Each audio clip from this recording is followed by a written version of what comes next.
Humarap sa preliminary investigation ng ilang kongresista na sina mamamayang Liberal Party List Representative Laila De Lima, Akbayan Party List Representative Chel Jokno at Representative Percy Sendanya.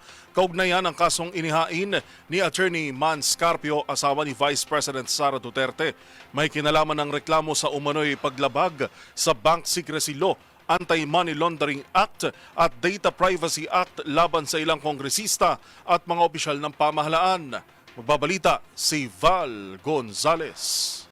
Humarap sa Quezon City Prosecutor's Office ang tatlong kongresista sa preliminary investigation kaugnay ng mga reklamong inihain ni Atty. Man Scarpio.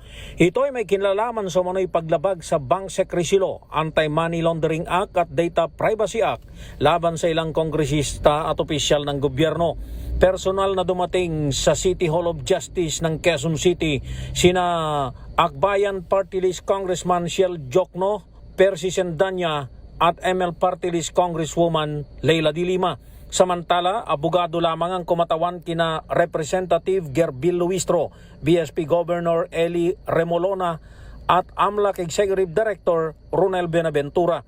Sa isinagawang preliminary investigation, binigyan ng piskalya ang mga respondent ang kopya ng reklamo laban sa kanila.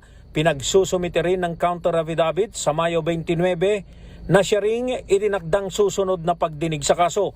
Muling iginiit ni Atty. Nila Bayo ng tagapagsalita ni Atty. Man Scarpio na malinaw na isinasad sa batas na hindi maringi sa publiko ang bank records ng sinumang individual. Hindi aniya maring isang kalan ang investigasyon sa Kamara upang labagin ang karapatan ng isang tao. Sa panig naman ni Congresswoman De Lima, naniniwala siyang malinaw na harassment ang mga kasong ito. Pagtupad lamang aniya sa kanilang tungkulin ng kanilang ginawa. Binigyang diin naman ni Representative Jokno na ginagamit na sandatang mga kaso upang pigilan sila sa kanilang trabaho. Hindi aniya sila papayag na busalan at hadlangan sa paglalabas ng katotohanan.